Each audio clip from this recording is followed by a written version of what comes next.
It's still considered one of the most controversial wars the United States has ever entered, and it came at a high cost. Over 58,000 troops lost their lives during combat in Vietnam. More than 300,000 others were wounded.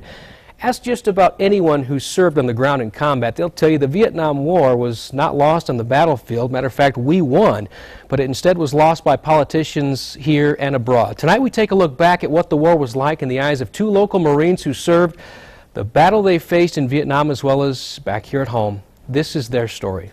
Let me shut the door. Ken Anderson has roughly 30 seconds to get to his car. My neighbors would tell you, they've picked me up a couple times out here blacked out. If it takes much longer, he runs the risk of passing out from lack of oxygen. Be just a minute or two here. This is my life, 7-foot tether. But life hasn't always been like this for Ken. In fact, there was a time when this Marine was a force to be reckoned with. I went to Vietnam in 1967. I was in I Corps attached to an air support unit.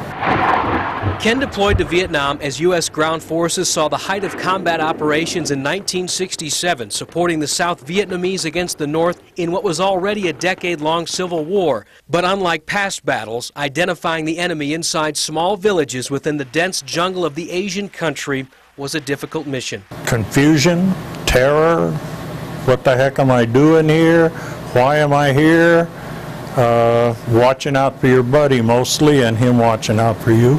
That's my platoon right there. Despite being thrown into the middle of a political war that divided much of the country, over 6 million young men like 23-year-old Rick McBurnett saw the headlines and enlisted to fight.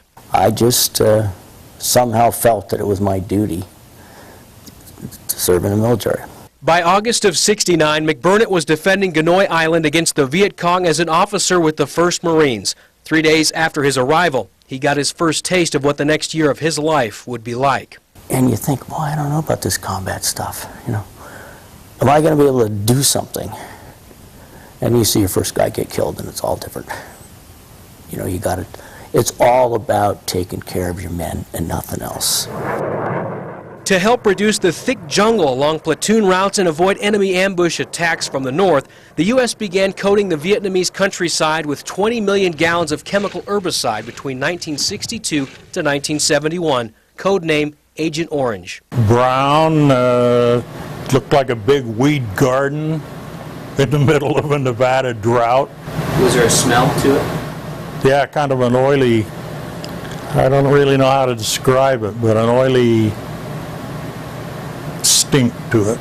Anderson says the men were never told what the chemicals were, but they could see what they did. It would spread pretty far. I don't know how it was disseminated from the aircraft, but you might be in it for a mile or two, you know, continuous. As fighting waged on, another battle began regarding the press U.S. Marines were receiving.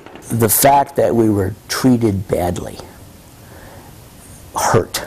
It hurt really badly because you knew that you didn't do, and you knew what happened, and what happened was the Viet Cong would go into the villages and kill everybody. During their time serving overseas, both Anderson and McBurnett were awarded Purple Hearts for wounds received during combat. When McBurnett returned home, he was reminded how fresh his wounds were. I just walked by and she looked at me and, "You baby killer," and I spit at me. And I'm in a Marine uniform. I got a Bronze Star for a lieutenant at that time, 1st lieutenant. 3 rows of combat decorations, and you know, you're an officer. You just suck it up and walk on. But it hurts. It hurts. Meanwhile, Ken did all he could to avoid a confrontation. I got off the airplane, got processed, flew to Salt Lake, drove home to the Cal County and up in Elko County. Never really had contact with very many people.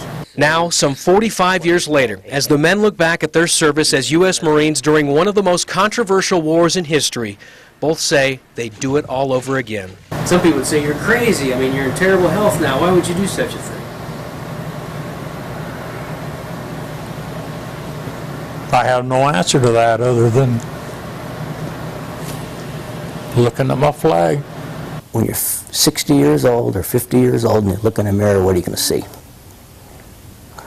I like what I see. As you can see, Ken Anderson now has serious health issues connected to exposure to Agent Orange. Tomorrow night, that's where our series continues at 11 as veterans like Ken try to receive help from the local Reno VA, but are finding long wait times, denials, and abrupt changes to disability claims. We hope to tune in for that, and thank you all for your service.